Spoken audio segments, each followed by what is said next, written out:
Breaking news చూస్తున్నాం. Delhi తొక్కిసలాటపై railway శాఖ ప్రాథమిక నివేదిక అందించింది. ప్రయాగ్రాజ్ ఎక్స్ప్రెస్ కోసం ప్రయాణికులు 14వ ప్లాట్ఫామ్ పై వేచి ఉన్నారు.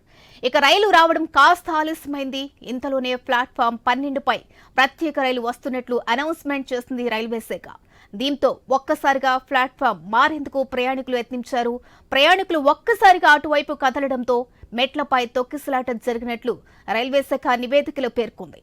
ఈ ప్రమాదంపై దర్యాప్తు కొనసాగుతున్నట్లు రైల్వే అధికారులు తెలిపారు.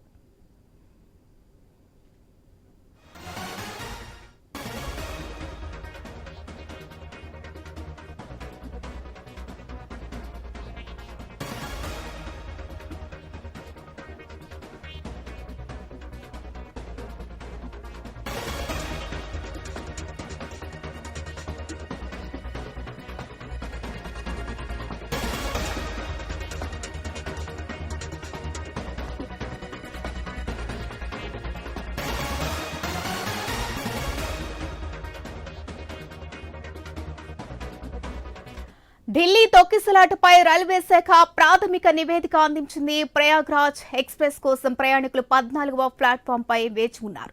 రైలు రావడం కాస్త ఆలస్యమైంది. ఇంతలోనే ప్లాట్ఫామ్ 12 పై ప్రత్యేక రైలు వస్తున్నట్లు అనౌన్స్మెంట్ చేసింది రైల్వే శాఖ.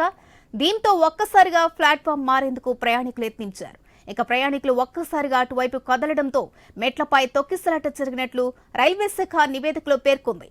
ఈ ప్రమాదంపై దర్యాప్తు కొనసాగుతున్నట్లు రైల్వే అధికారులు తెలిపారు. ఇక ఈ ప్రమాదానికి సంబంధించి పూర్తి అప్డేట్స్ ఢిల్లీ నుంచి మా ప్రతినిధి రామకృష్ణ అందిస్తారు. రామకృష్ణ,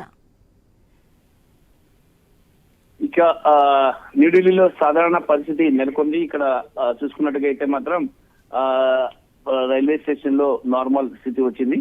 మరి దీనికి నిన్న రాత్రి జరిగినటువంటి ఘటన మీద రైల్వే శాఖకు నిపుణుల బృందం ఒక నివేదికను కూడా ఇచ్చింది. నివేదికలో ప్రధానంగా పేర్కొంది ఏంటంటే, ఈ అనౌన్స్మెంట్ సమయంలోనే, స్పెషల్ రైలు వస్తున్న అనౌన్స్మెంట్ సమయంలోనే అందరూ కన్ఫ్యూజ్ అయిపోయి ఆ ట్రైన్ దగ్గరికి వెళ్ళిపోవడం వల్ల మెట్ల మీద ఇదంతా కూడా జరిగింది. మెట్లు ఎక్కే దగ్గర ఇదంతా జరగడం, ఈ నేపథ్యంలోనే ఇక్కడ ఈ తరహా పరిస్థితి అయితే నెలకొందని చెప్పేసి కూడా నివేదికలో పేర్కొన్నారు.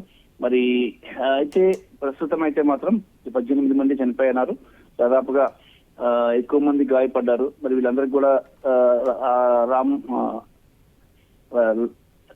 ఎల్జీపీ హాస్పిటల్, లోక్ నాయక్ జయప్రకాష్ హాస్పిటల్లో చికిత్స జరుగుతుంది. తాజా పరిస్థితిని కేంద్ర హోంశాఖ పర్యవేక్షిస్తుంది. ఢిల్లీ ముఖ్యమంత్రి అతిషి కూడా తాజా పరిస్థితిని పర్యవేక్షిస్తున్నారు. ఎప్పటికప్పుడు వాళ్ళ విషయాలు కూడా తెలుసుకుంటున్నారు. ఈ రోజు లెఫ్టినెంట్ గవర్నర్ వికే సక్సేనా కూడా ఈ ప్రాంతానికి రావడం జరిగింది. న్యూఢిల్లీ స్టేషన్ కి వచ్చి అక్కడ పరిస్థితులను పరీక్షించారు. కేంద్ర రైల్వే శాఖ మంత్రితో కూడా మాట్లాడారు. Thank you Ramakrishna.